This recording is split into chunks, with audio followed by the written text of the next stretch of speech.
पश्चिम बंगाल की राजनीति में सोमवार को वो दिन आया जिसे सत्ता परिवर्तन का 2.0 कहा जा रहा है, जहां 15 साल का ममता युग का सूर्यास्त हो गया और कमल खिल गया। लेकिन सवाल अब भी है कि मुख्यमंत्री कौन बनेगा, क्योंकि बीजेपी ने तो बाजी मार लिया है। लेकिन असली गेम अब शुरू होता है सीएम फेज का चयन का, क्योंकि बहुत सारे नाम हैं जो सीएम पद के लिए दावेदार हैं।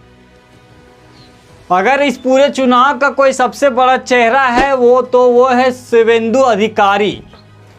एक समय ममता बनर्जी के बेहद करीबी थे, टीएमसी के मजबूत स्तंभ थे, लेकिन फिर आया टर्निंग पॉइंट।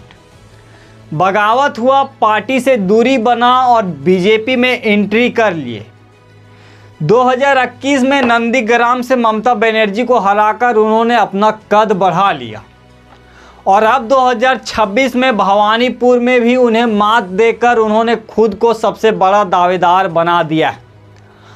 और इस बार खास बात यह है कि वो सिर्फ एक सीट पर नहीं लड़े, बल्कि नंदीग्राम और भवानीपुर दोनों जगह से लड़े और दोनों जगह जीत पाए। और यही दिखाता है कि उनका कॉन्फिडेंस और स्ट्रेटजी कितना मजबूत है। फिलहाल वो अभी नेता प्रतिपक्ष हैं और बीजेपी के सबसे आक्रामक और मजबूत चेहरे में से एक हैं और ममता के सबसे बड़े राजनीतिक प्रतिद्वंदी भी हैं। यही वजह है कि सीएम रेस में उनका नाम सबसे ऊपर में है। अब समझते हैं कि बीजेपी की स्ट्रेटजी क्या कहती है। अमित शाह ने पहले ही साफ कर दिया था कि बंगाल का मुख्यमंत्री कोई बाहरी नहीं होगा, वो बंगाल की मिट्टी का बेटा होगा, बंगाली भाषा और जमीनी कार्यरत होगा। इस बयान ने साफ संकेत दे दिया था कि बीजेपी इस बार लोकल फेस के साथ ही सरकार बनाएगी और बाकी दावेदार भी मजबूत है। हालांकि शुवेंदु अधिकारी सबसे आगे है, लेकिन राजनीति में आखिर फैसला कभी भी सीधा नहीं होता है।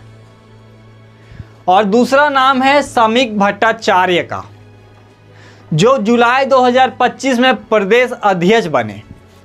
2026 का पूरा चुनाव उनके नेतृत्व में लड़ा गया। बीजेपी जीती है तो इन्हें भी क्रेडिट जाता है और ऐसे में पार्टी उन्हें रिवॉर्ड दे सकती है और मुख्यमंत्री बना सकता है। वहीं तीसरा नाम है दिलीप घोष का।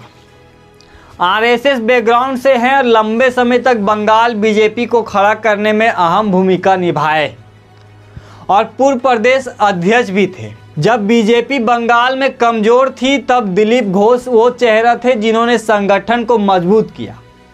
इसीलिए पार्टी अगर पुराने सैनिक को सम्मान देना चाहे तो इनका नाम सबसे आगे आता है। लेकिन सबसे दिलचस्प बात यह है कि भले ही चर्चा कितनी भी हो रही है, लेकिन अंतिम फैसला तीन ही लोगों के हाथ में है। पहला नरेंद्र मोदी, दूसरा अमित शाह और तीसरा पार्टी के नेतृत्व के हाथ में है। बीजेपी की विधायक दल की बैठक होगा और उसमें से नेता चुना जाएगा और उसके बाद आधिकारिक घोषणा होगा। यानी थोड़ी ही सस्पेंस बाकी है, लेकिन कहानी लगभग साफ है। दिल्ली से तय होगा बंगाल का सीएम और 15 साल का एक युग का खत्म हो गया है और एक नया अध्याय शुरू होने जा रहा है। बंगाल की राजनीति अब पूरी तरीके से बदल चुकी है। चेहरे पर बदल रहे, समीकरण भी बदल रहे हैं और सत्ता भी। अब बस इंतजार है उस नाम का जो इतिहास में दर्ज होगा बंगाल के पहले बीजेपी मुख्यमंत्री के रूप में। आपको क्या लगता है कि बंगाल में मुख्यमंत्री कौन होगा, या फिर आपके हिसाब से कौन सा मुख्यमंत्री होना चाहिए? आप अपना राय कमेंट में जरूर दीजिएगा और ऐसे ही वीडियोस के लिए चैनल को सब्सक्राइब कर लीजिएगा और अब वीडियो को अपने दोस्तों के पास शेयर जरूर कीजिएगा। मिलते हैं अगली वीडियो में।